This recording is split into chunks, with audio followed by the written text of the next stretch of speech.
Beberapa rumpun logika sudah dijelaskan. Kali ini rumpun logika yang kita akan bahas yaitu DTL atau dioda transistor logic, yang merupakan bentuk awal rangkaian logika pembentuk gerbang logika NAND dengan dua masukan.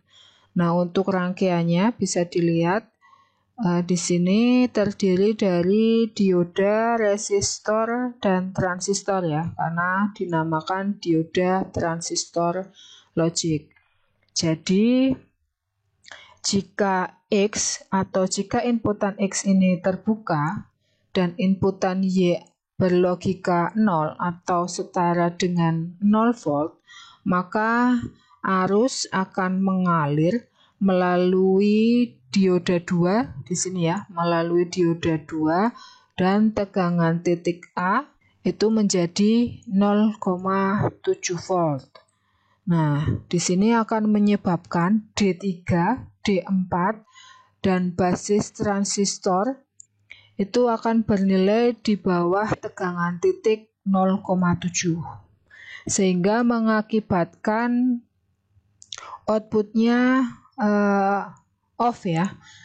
Jadi output pada Z di sini akan bernilai dengan tegangan pada VCC, sehingga akan memiliki output dengan logika 1. Hal yang sama juga berlaku jika input X terbuka dan input tadi input Y terbuka, input X-nya akan berlogika 0, atau kedua input X dan Y-nya itu berlogika 1, maka inputnya akan bernilai logika 1 karena nilai dari output pada tegangan Z itu akan sama dengan tegangan pada CC ini ya, atau tegangan VCC-nya itu sama dengan VZ. Kemudian jika nilai inputan Y itu dinaikkan mencapai VY plus VD2 min VD3 min VD4, nilainya akan lebih besar dari 0,5 volt, atau nilai VY-nya itu lebih besar dari 0,5 dikurangi VD2.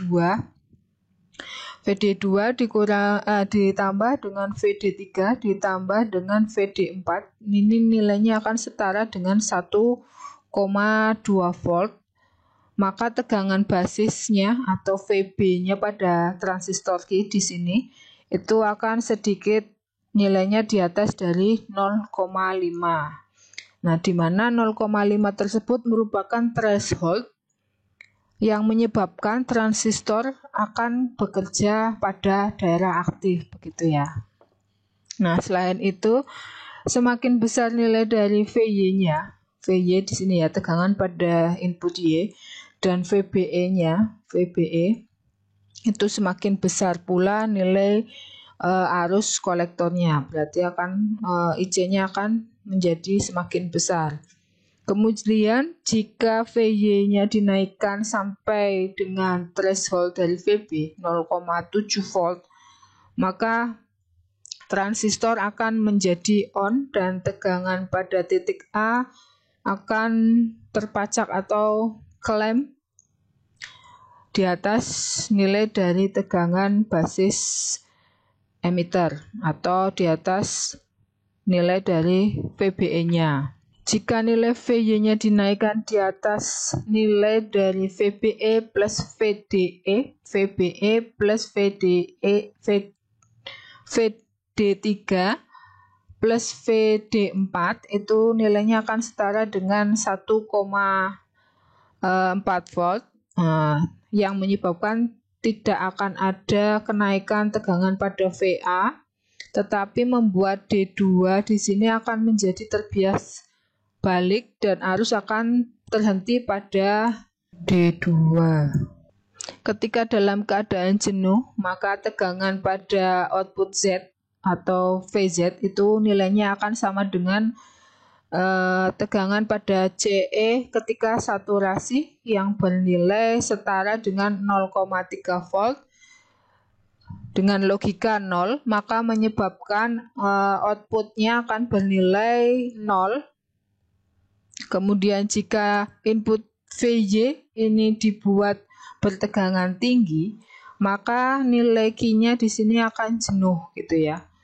Nah, begitu juga untuk input X ini jika diberi tegangan yang cukup tinggi akan membuat D1 akan terbias balik. Dari penjelasan rangkaian tersebut diperoleh tabel kebenaran dari gerbang NAND, di mana ketika inputnya ada salah satu 0, maka outputnya akan bernilai 1.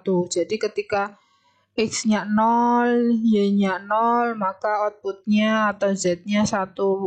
Kemudian untuk X-nya 0, Y-nya 1, maka outputnya 1. Kalau kedua input yaitu input Y dan input X itu bernilai 1, maka output Z-nya akan bernilai 0.